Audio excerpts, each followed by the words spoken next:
Tyler Stosich earned a degree in auto collision repair in 2005, hoping one day to work on custom paint jobs, but his plans drastically turned after graduation. I had made a sparkler bomb and lit it up on the hill behind our house, kind of away from everybody, and it just went off too soon, and a fragment went in the back of my neck and severed the spinal cord. A former Missoula hero heard about Tyler's accident. Police officer Bob HEINLE suffered a similar injury after someone shot him in the neck while on duty. Bob spent the last 12 years of his life in a wheelchair before passing earlier this year. There's not a lot of people in the same shoes, you know, as like Bob and I were, and we had very similar injuries. And you know, not only was he just like a real good friend, but he was a mentor.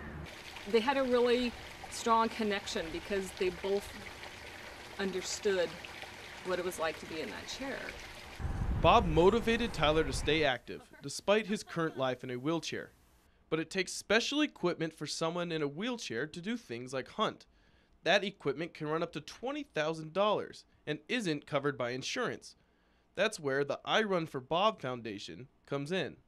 And then you looked at Bob, and he was doing all that stuff. You know, he was out on the town and running around, and he was hunting and fishing, and he just lived a full life.